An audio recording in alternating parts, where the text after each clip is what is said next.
Barakatah Yahweh, Bahashem Yahushai, Bahashem Racha Kodash. Welcome to another live lesson. The name of this one is called The Depths of Satan and Retribution.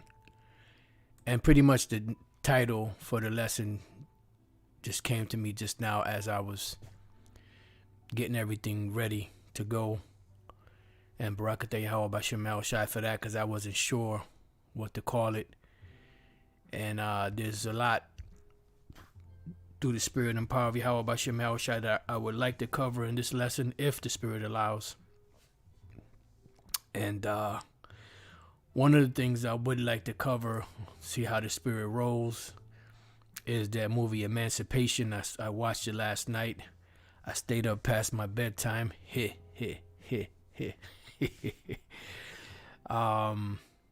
Because the movie is that intense, it draws you in.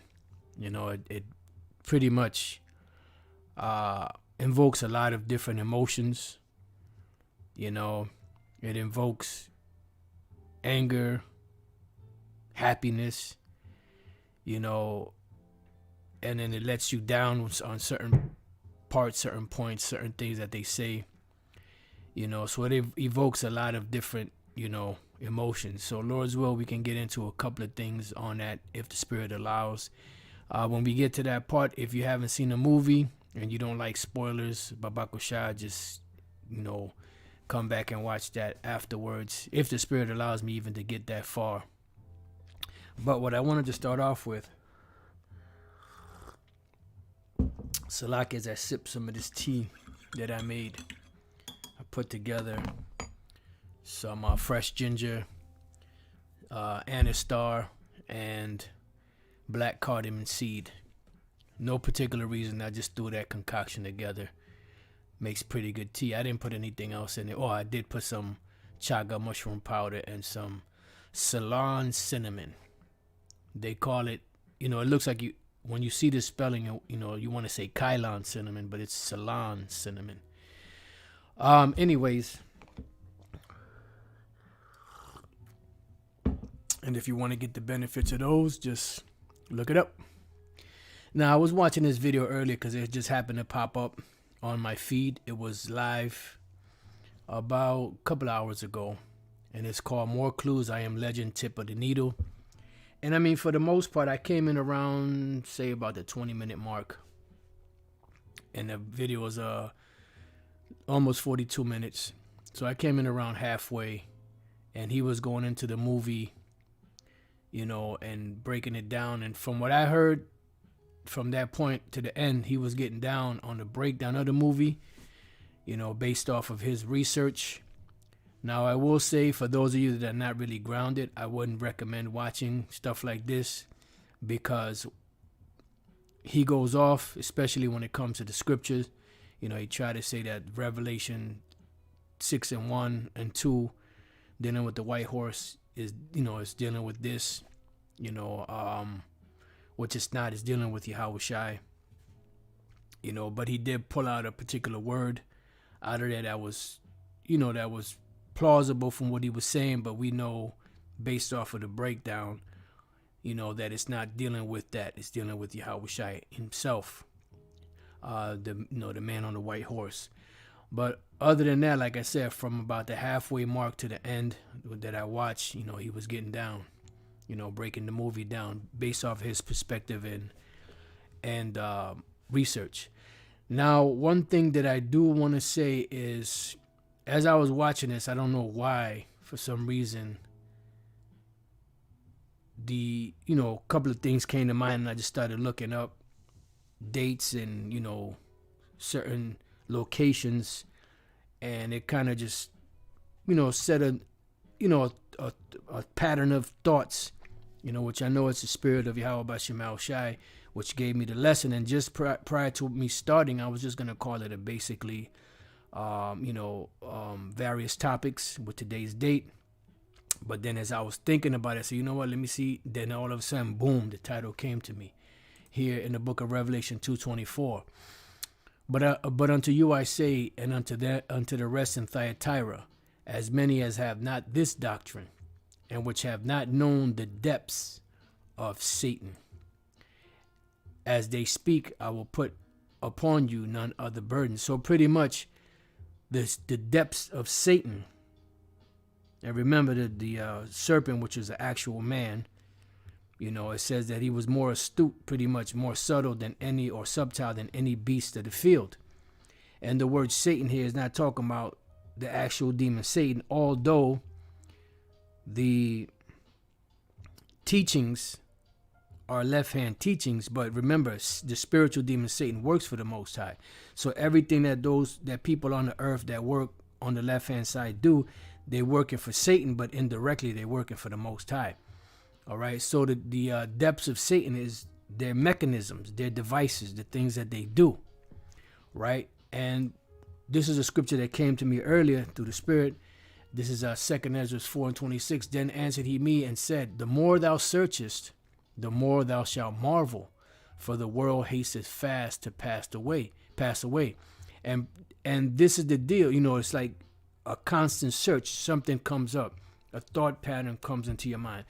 A particular article you might run across, a particular title might come to mind. You write it down, and then that comes with a series of thoughts.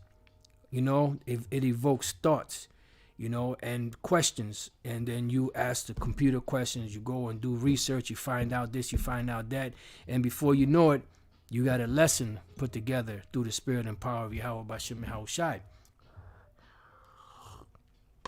So it goes on to say, then answered he me and said, the more thou searchest, the more thou shalt marvel, for the world hasteth fast to pass away. And in the passing away of this world, the powers that be, the Illuminati, international banking families, whatever you want to call them, have a program, an agenda that they're putting in motion. The scriptures call it their devices. And the scriptures say that we are not ignorant to Satan's devices. Why? Because the Spirit of Yahweh Bashim Yahushai taps us and lets us know, okay, boom, boom, boom, this, that, and the other. Check this out. Check that out. Nope, that's bullshit. Don't worry about that. Scratch that out the way. But when he said this right here, okay, you could deal with that. Boom. So it's a constant guiding light from Yahweh Bashim Yahushai. Why? Because the deception is real. That's the title for you, brother Bakwara Muff. The deception is real. Salake, Pastor Tahar be throwing alley-oops at me, and for some reason the Spirit has me throwing alley-oops at you, my brother. So, you do with it what you will. I don't want to say it the other way because sounds I ain't trying to push that other bullshit. And pretty much it's a thought pattern that goes on, and the mind, which is the Spirit of Yahweh Bashim Yahushai, feeding us to get this ball rolling. Because the deception is real. And these devils have been working overtime. And this is why in Psalm 64:6 it says, they search out iniquities. So these are things that they search out. It's not something that just comes to them by chance. Although sometimes they do. But when it does come to them, they search it out very diligently. And anything that has to do with wickedness, they dive in, and the waters of wickedness on this devil on the left-hand side are deep. They accomplish a diligent search. In other words, they leave no stone unturned. When they get into it, they get into it, and they stack it up. They layer it like an onion, and then what they do is once it's all layered and in place, they plaster it around with the false facade of frosting. They put a frosting, a sweet layer around the outside, but when you bite into it, it's nothing but the depths of Satan. They search out iniquities, they accomplish a diligent search, both the inward thought of every one of them and the heart is deep. This is why the Lord is searching out their hearts. They're saying one thing with their mouth, but in their mind is something different.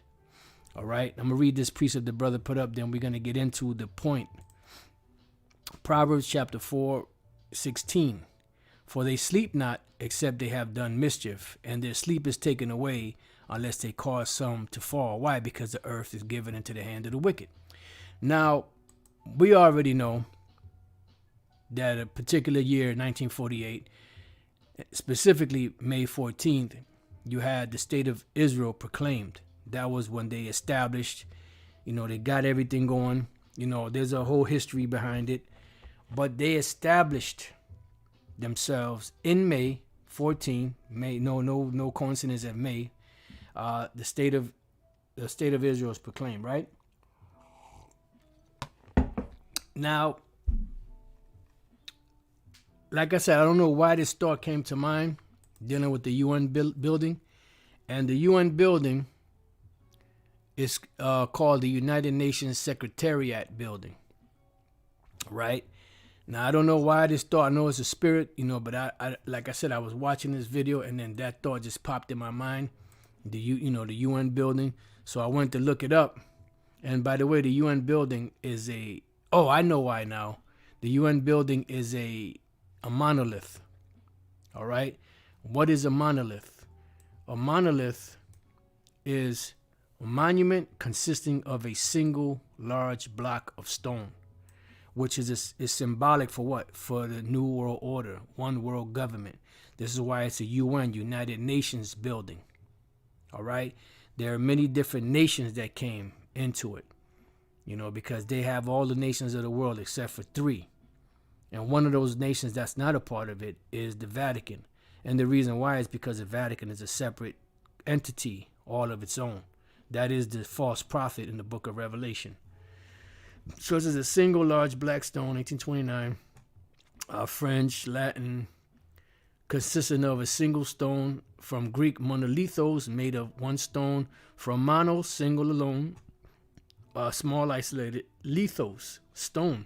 So a single stone, one stone. Why? Because this is what they want to bring, a one world order, new world order. And it's heavy the brother put One World Trade Center, because this individual here in this video, what he breaks down is that the movie I Am Legend is centered around that the jibby jab, right? And he pretty much breaks down that within Central Park, the place where it's at the bottom of the syringe, say it like that. And that is in the area of the Trump Towers and other buildings. And then from that point to get into the DART part of it, it points to the One World Trade, where that One World Trade is at. He breaks down he breaks it down. Like I said, you brothers that are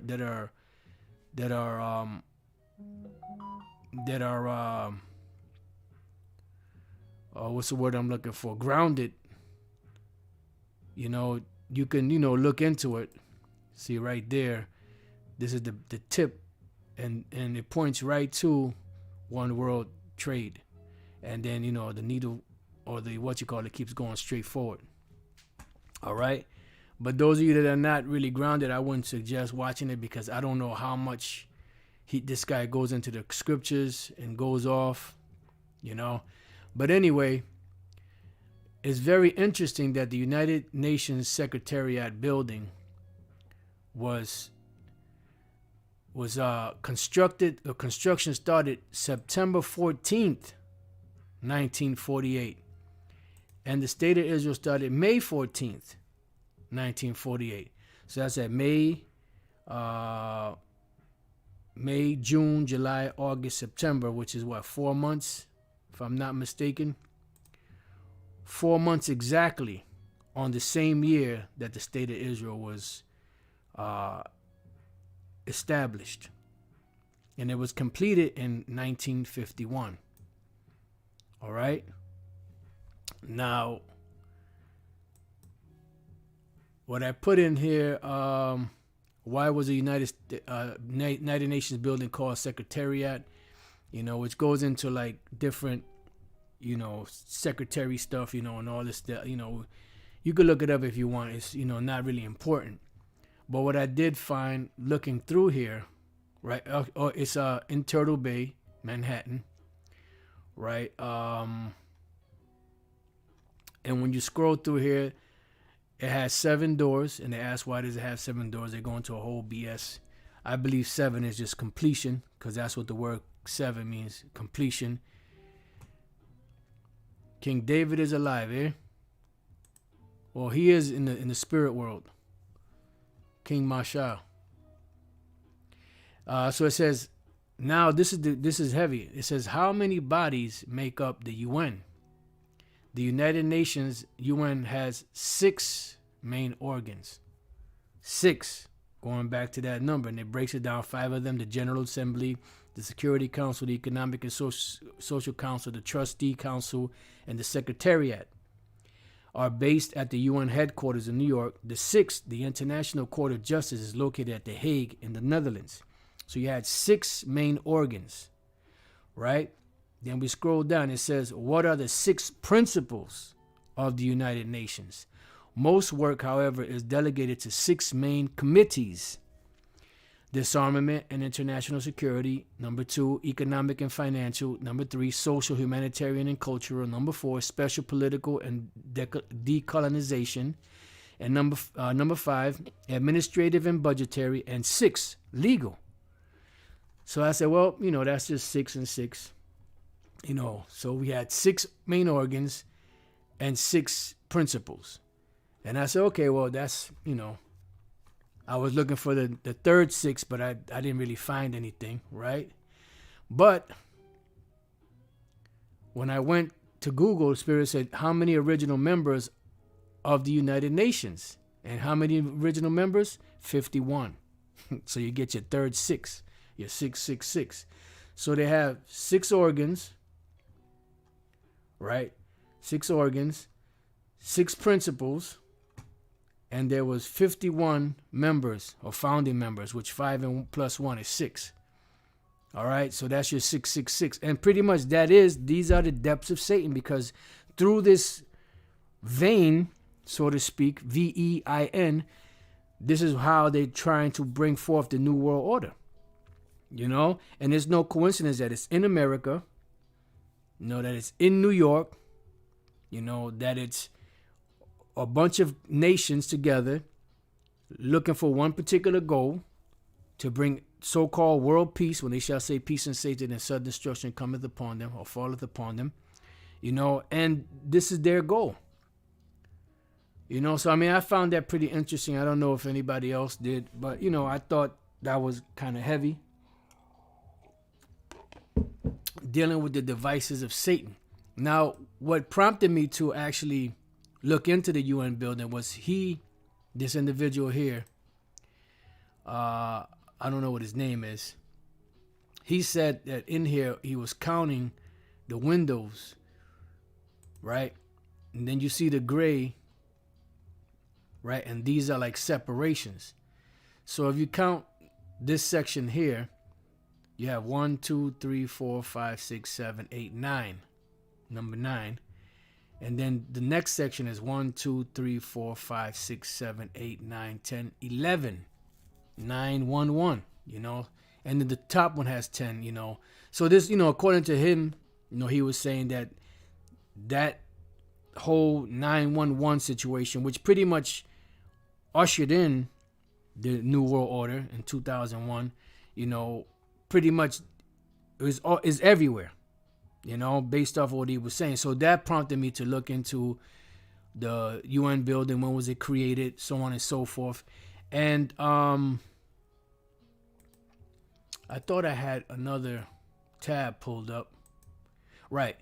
And the land where the UN is on was donated by John D. Rockefeller. And you already know how these devils are. John D. Matter of fact, if you type in John, it says the United Nations headquarters is in New York City. It was built in 1949. The land for the building was donated by John D. Rockefeller, and the construction of the building was financed by the United States government. It started in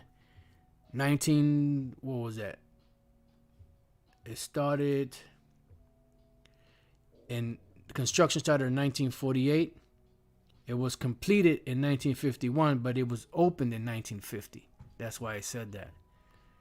All right. So when you look up John D. Rockefeller, right? Salaki, John D. Rockefeller, NWO quotes.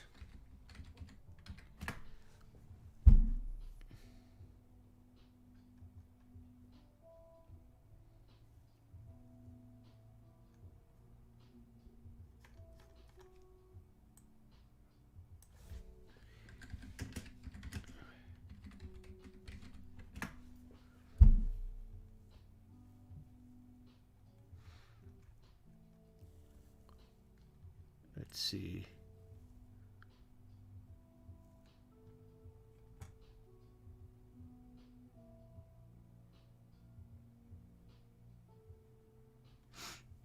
It doesn't bring it out, but he goes into, thanking, different magazines and all that, for keeping their, their agenda secret, and pretty much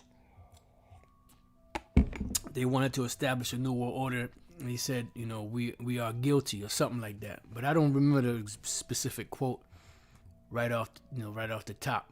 So I just wanted to bring that out because I thought that was pretty interesting. Like I said, it says back in Revelation 2:24, but unto you I say, and unto the rest of Thyatira, as many as have not known not known this doctrine, and which have not known the depths of Satan, because the depths of Satan is all of their agenda put together, plus the philosophies, the religions, so on and so forth, ideologies of Esau. Now let's look up this word depths real quick. And the word Satan simply means, it means the word Satan simply means adversary. So the word depths is bathos, depth, height of the deep sea, metaphorically deep, extreme poverty of the deep things of the Most High. And they're trying to be like the Most High. So they have, and they're on the left-hand side, they have deep things also. And then you look up the word Satan. I'm not sure if it's this word, the Greek word satanas, adversary, one who opposes another in purpose or act. The name given to the prince of evil spirits, which you have the actual spiritual demon Satan, the inveterate adversary of the Most High and Yahushua. He's not an adversary to the Most High. He works for the Most High. But the Edomites, on the other hand, and anyone that goes against the plans of the Most High, they are the adversaries of the Most High and of Yahushua. This is why the scriptures speak about the anti-Messiah. Let's see, right here, a Satan-like man, and that's Esau. They're the Satan-like man, and that's why the Lord told, through the angel, told Ezra, then back in 2nd Ezra 4:26, then answered he me and said, the more thou searchest, the more thou shalt marvel, for the world hasteth fast to pass away. So these things come through searches, And Psalm 64:6, they search out iniquities, they accomplish a diligent search, both the inward thought of every one of them, and the heart is deep. So I just wanted to just touch on that real quick, because I thought that was interesting that the UN building construction started about 4 months after the state of Israel was proclaimed. And you notice that everything is moving in the direction of Amalek. Everything favors them. They're the only ones with problems. They're the only ones with anguish and tribulation. Everybody else, F you. But you better not talk about us. Anyways, with that, let's move on. So, the movie Emancipation, right? So for those of you that haven't seen the movie, that want to see it, I suggest that you move on, because there may be some spoilers in this. I received a link from the beloved brother Yashalom from New York camp, and I didn't watch it right away. Took me a couple of days to watch it, but last night, like I said, I stayed up past my bedtime, because us old folks, need our sleep. We get tired, easier now in our old age, you know. And I watched it, and I couldn't stop watching it. That's just the point of it. A very good movie,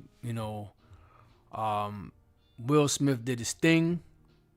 The actors in the movie did their thing.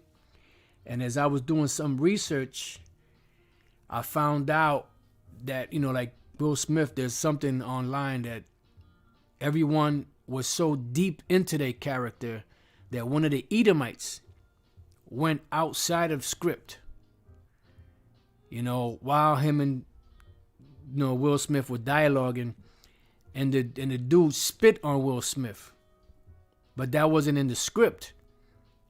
And he said, how he felt about it. He's like, but he stayed in character. The dude stayed in character.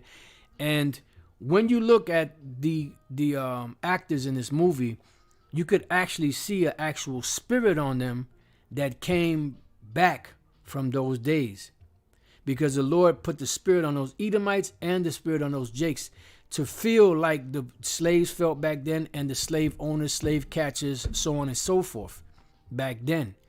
And that's what's going to see. This is why you have to understand that when the kingdom of heaven is established, we're going to do this according to the Heavenly Father's anger, not according to our anger. We don't have enough anger or enough energy within ourselves to have that much hate, to be able to exact total retribution on our enemies, as the Lord will put upon us. That's why in Ezekiel 25:14 it says, and I will lay my vengeance upon Edom by the hand of my people Israel. And they, the Israelites, shall do in Edom according to mine anger and according to my fury. So it's not going to be of our own volition, because as angry as we can get and as mean and vicious as we may be able to get is nothing in comparison to the spirit that the Lord is going to put upon us. So on a small scale, the Lord put the spirit on that cast to really bring out the truth of what was going on back then. And that deep embedded enmity between Jacob and Esau from the womb. And it's never stopped. And it won't stop until Esau gets terminated. In the kingdom, after the 1,000 years of slavery in the kingdom of heaven, they will be grounded up and burnt. And that will be the end of the enmity between the Israelites and the Edomites. So it's going to be according to the Lord's anger. And they shall know my vengeance, saith the Lord, Yahweh Bashem Yahweh Shai. So that's one thing I did notice, but I really didn't think about it. And it, like I said, a lot of precepts were coming to mind. But when I read that, actually it was an actual video that popped up. And when I was watching the video, and how he said that the dude the Edomites, it wasn't even in the script, he spit on him. I said, yeah, the Lord put that spirit from way back then on Jake and on those Edomites to bring out the truth of what was going on back then. Now, I don't know how close to the actual story this is, because there's not really too much history on it. So we're going to read a little bit of this article here, and then, hit a few precepts, and Lord's will to be edifying. So this is from the BBC News Emancipation movie, The True Story of Whipped Peter. That's what they call him, Whipped Peter. Some instances call him Gordon. I don't believe they even knew his true name. He was actually a Levite. Because I was listening, I said, man, that what they speaking, him and his wife, and his children, they were speaking, it sound like Haitian Creole, but I wasn't sure. And sure enough, I think later on, I'm not sure if in the movie they brought it out. Yeah, they did bring it out in the movie. Salakia, that he was a Levite. All right. Emancipation movie, The True Story of Whipped Peter, in Will Smith's new film. And that's a picture of him. This is why Elder Apostle said, this is a famous picture that we've always talked about. Let me see, the up-and-coming elder, or the young elder from North Carolina, Hawad, Ezekiel 25:14 from the GNV. My people Israel will take revenge on Edom for me, and they will make Edom feel my furious anger. Beautiful. Edom will know that what it means to be the object of my revenge. God damn. We're going to have to start reading this. The sovereign Lord, Yahweh, Bashem Yahushai, have spoken. Man, that. Close the book. You know? But this is the famous picture.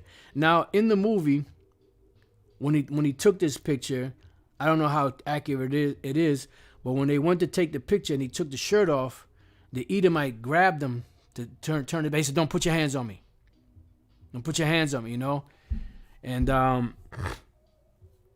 pretty much, I don't know how accurate that is, but it would make sense because, you know, this is a man, you know, that was scarred mentally and physically, you know? And from the story, it took him 10 days through the swamps to get to this place here, you know? And according to the movie, you know, he went through a whole lot of shit. You know, he hid from the slave catchers, finally got away from them at one point. And then as he was getting out of the swamp where he was at, you know, according to the movie, this is probably creative license, an alligator grabbed him. He fought the alligator, killed the alligator, you know, then continued on his mission, you know, and he was going through pure hell. But that was the resolve in his spirit. The Lord put the spirit on this man to get through. And then according to the movie, he had great faith, you know. Him and his woman, he would talk, you know, "I'm coming back for you." And, you know, they would talk, you know, God is with us, you know, so on and so forth. And when he got separated from his family, what happened was there was a scene where he was put in this caged, you know, like wagon, and pulled away, and you could see his hands grabbing, you know, the gate and screaming out to his family.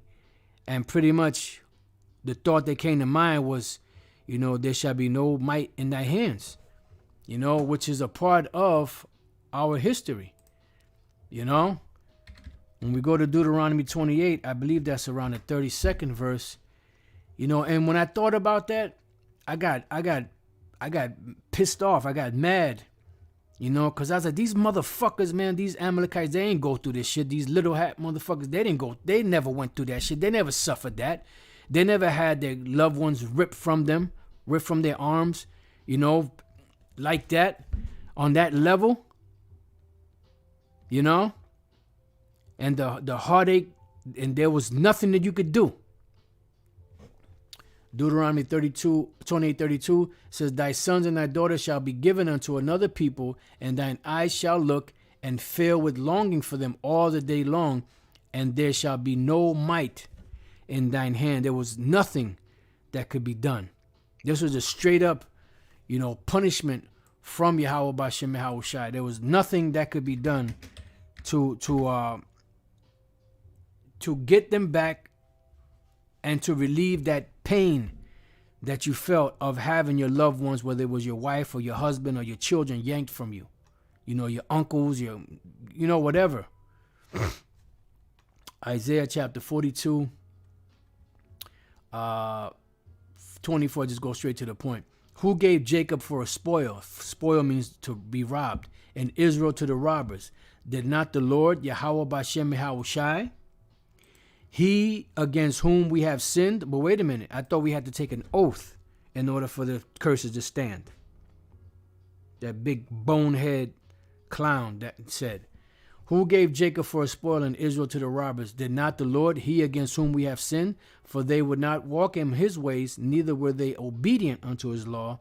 Therefore he hath poured upon him the fury of his anger." And this was a fury of the anger of the Lord. Esau, the Most High's whipping stick. And that movie personified this. And even the thing the thing that Will Smith said, he was talking to his children, them two bug outs. and some other cat in there. And pretty much he was telling them how that it wasn't in the script, but the dude actually spit on him. That shows you that the intense hatred that Esau has for Jake. Here it is, you're down and out. There's nothing you could do. And they tried to break this man's will and they couldn't. And he even told the general that, and the general was calling him a nigger and all of that. You know? And he was telling the general, they beat me, they whipped me, they strung me up, they broke every bone in my body. You know, they did this, they did that and the other, but they could not break me. You know, that was a real intense part of the movie. You know? It says, therefore he hath poured upon him the fury of his anger and the strength of battle, and they have set him on fire round about. Yet he knew not, and it burned him, yet he laid it not to heart, right? Because Jake doesn't consider that it's the Lord doing this as a punishment for our actions. You know? There's a scripture in the law where it says that the Lord jacked Jacob, but yet for all this, they still didn't acknowledge the Lord or something like that. If brother know where that's at, you could bring it out. Oh, wait a minute. Hold it now. Deuteronomy 28:32, GNV. Your sons and daughters will be given as slaves, see, to foreigners while you look on. Every day you will strain your eyes, looking in vain for your children to return. Right. And it says that there shall be no might in thine hands. You know? And this is heavy because, matter of fact, I'll start here. Deuteronomy 28:49, because there's parts in there where they didn't show favor to the old or the young. And that scripture came to mind. You know, there was an old man out in the field, and they were carrying like these half trees, pretty much, because they were building the railroad to be able to bring forth cannons and, you know, different artillery from one point to another. And the old man was carrying, you know, one of the logs, and then pretty much Will Smith was behind him some way, and he came up to him, and the slave owner or the slave, you know, the overseer told Will Smith to get him out of there, and the old man was dead. You know, he just died. And Will Smith had to carry him, you know, out to the, you know, so that, and then the part where it didn't matter if you were children. There was another part with a child. He's only a child. They just threw him in the ditch. That's right, brother. That's right. They threw him in the ditch, and they just had a whole like a mass slave grave, you know, where they had to throw lime, and then they try to set him up. According to the movie, they try to set him up when he was throwing the lime, you know, in the dirt on the dead bodies.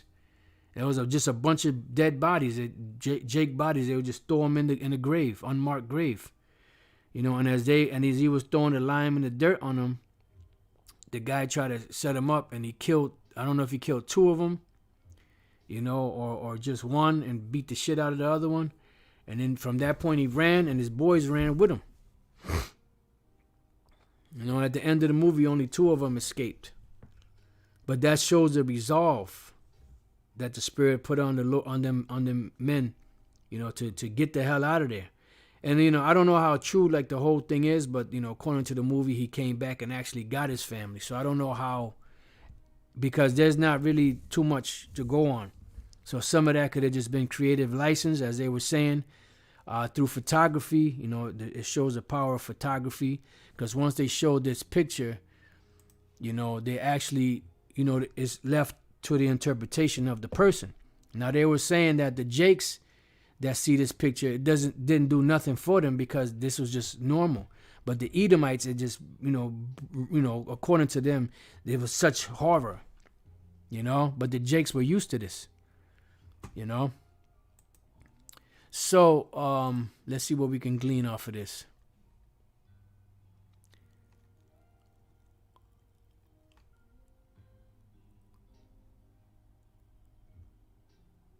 Okay, I didn't get a chance to read this. Deuteronomy 28:49. The Lord shall bring a nation against thee from far, from the end of the earth. That's where Esau came from. As swift as an eagle flieth. That's their symbol. A nation whose tongue thou shalt not understand.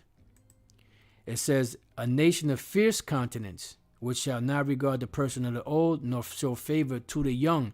And they show you another scripture that goes good with that is in the book of Isaiah, the 47th chapter. Let's see.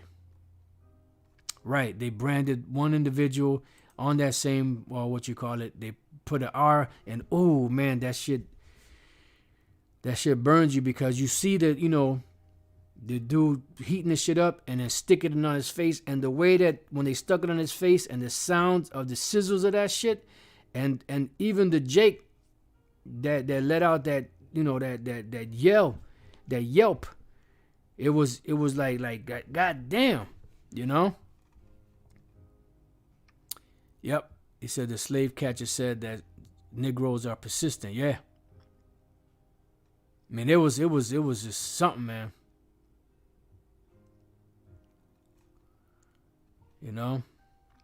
All right, so let's see what we got here. So a photograph of an enslaved man who survived a whipping that left his body mutilated and scarred helped to reveal the brutality of American slavery.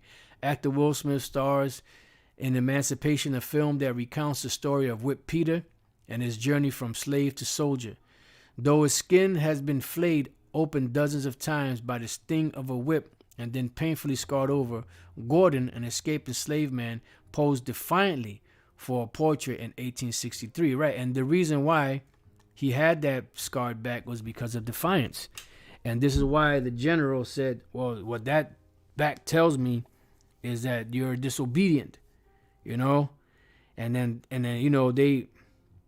the dude just pretty much was talking shit, and that's when my man here lost it and told him, I've been beaten, I've been stringed up, I've been this, my bones have been broken, I've been burnt, and all this. He said, but they could not break me. It says, at the height of the U.S. Civil War, when facts about the horrors of slavery were often decried as false propaganda, the gruesome photograph revealed the undeniable truth. Abolitionists dubbed the man in the photo Whip Peter, and while historians have debated his real name, there is little doubt about the impact his image had on the American psyche. The photograph showed these were real people with real experiences. It was taken to present a visual narrative of the horror of slavery during the Civil War, said Barbara Krautheimer. I call her Barbara K from now on. A leading historian of U.S. slavery and emancipation, and dean of the college, blah, blah, blah, blah, blah, blah. What often gets lost in the focus on the man himself, the story of this man who understands that the Civil War is an opportunity to literally take ownership of his body and his life. Will Smith's film Emancipation is inspired by the true story of Gordon, Whip Peter, and directed by Antoine Fuqua. Smith told reporters at the film's premiere that he hopes the movie will reveal the power of the human spirit. This is not another slave movie. This is a freedom movie, Smith said. I think it's a story that we all need to see, hear, and feel. Now, that's why I said it invokes different emotions, because, a part of the movie invokes anger. It invokes, sadness, from the conditions that Jake was in, and invokes being on the edge of your seat because of the how close they were and how close they came to grabbing him, so on and so forth.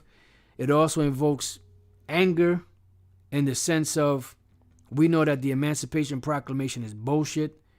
It was pretty much a trade-off of Jake being enslaved to the Southerners to them being enslaved to the Northerners, which pretty much we see today the effects of that. They didn't see it back then. They just looked at it as freedom. Yeah, you weren't getting your back whipped, but look at the direction the world is going in. You're going to be at the mercy of this devil anyway, regardless of if it was the slave owners in the South or the slave owners in the North. So, there you have it. It says a harrowing escape. In April 1863, mere months after enslaved people were declared free by the Emancipation Proclamation. And that's why it brings anger, because that the Emancipation Proclamation didn't free any of the slaves. It just removed them or took them out of the hands of one to put them into the hands of another. And the hands of the other were the northern corporations owned by the bankers. And they pretty much were funding both sides anyway. Gordon stumbled into a Union soldier encampment just outside Baton Rouge, Louisiana. Exhausted, near starving, and wearing only rags, Gordon broke down at the sight of the freed black soldiers who were fighting to end slavery in America. So here it is. This man was exhausted, nearly starving. I mean, he was just finished, but he wasn't going to stop until he got there. Let's see. He was a Levi. Yep. Toe, so-called Haitian, and they were known to be defiant. Yep. Slavery is likely to be abolished by the war power and chattel slavery destroyed. This I and my European friends are in favor of, for slavery is but the owning of labor, and carries with it the care of the laborer, while the European plan led on by England is capital. Yeah, it was just total bullshit. You know, they just wanted the slaves from the South to be brought up to the North for cheap labor. Exodus 21:16, and we already know how that went about, the 13th Amendment, 14th Amendment. Exodus 21:16, and he that stealeth a man and selleth him, or if he be found in his hand, he shall surely be put to death. Right, and that's the bottom line.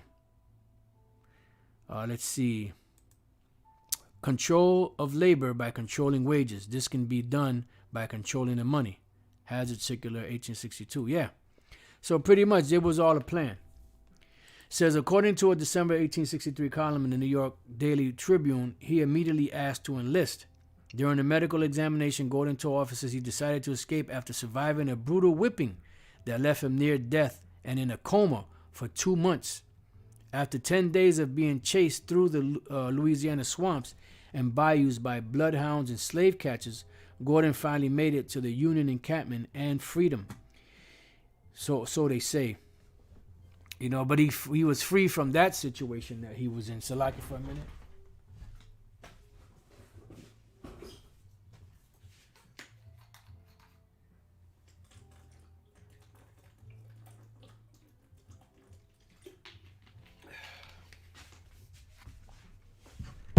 It says he then revealed his scourged back as proof. Photographers embedded with the soldiers took the now infamous photo of Gordon posed, bareback with his hand on his hip. The Tribune notes the sight of his mutilated body sent a thrill of horror to every white person present, but the few blacks who were waiting paid but little attention to the sad spectacle, such terrible scenes being painfully familiar to them all. Right. So it was nothing new to them. It says, according to the National Gallery of Art, one New York journalist remarked that the image should be multiplied by 100,000 and scattered over the states. And that's exactly what happened. 4 states voted to abolish slavery, but not Louisiana. Here's why. The awkward question about slavery from tourists in the U.S. South. The horrors of slavery go viral. Gordon's portrait was taken at a time when the country was debating whether the war effort was worth it, and if black men enslaved or freed should be allowed to enlist soldiers. Right, here goes Harper's Weekly. You know, here goes Jake Soldiers. Here goes, you know, Gordon, or Whip Peter as they dubbed him. You know, and it goes on and on and on, you know. So I put this in the description box for those of you that want to check it out. But I'm going to leave you with a couple of precepts, because, you know, these devils are trying to escape their judgment. And you're not going to be able to escape your judgment, you know. You're going to pay 100% and plus. You like to put interest on people, you're going to pay 100% plus interest. Matter of fact, let me read this precept that the brother put up. Jeremiah 30:16 from the GNV. But now all who devour you will be devoured, and all your enemies will be taken away as prisoners. All who oppress you will be oppressed, and all who plunder you will be plundered. Right. You know, so payback is a female dog. Colossians 3:25. But he that doeth wrong shall receive for the wrong which he hath done, and there is no respect of persons. So the Lord is going to judge and visit you for the wrongs which you have done. Galatians 6:7. Be not deceived, the Most High is not mocked, for whatsoever man soweth, that shall he also reap. And you put your hands on the people of the Most High. So you are not guiltless. You are guilty. And you will have to pay, regardless of what you say, because this goes along with the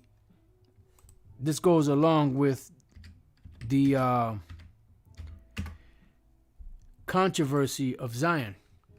Isaiah 34:8. For it is the day of the Lord's vengeance that he's going to bring upon you Edomites and you other nations, and the year of recompenses for the controversy of Zion. So the Lord is setting you up for a particular day to bring vengeance upon you for what you did to his people. Because the scriptures say that the Lord was but a little displeased, but you helped forward the affliction. So Nahum 1:3, the Lord is slow to anger and great in power, and will not at all acquit the wicked, because you're not going to make yourself pay for it. You're not going to hold yourself guilty of the crimes that you've committed. So the Lord got something for you. He's going to do it. And he's going to put the Spirit on us to do it. So let's go from there to, what was it?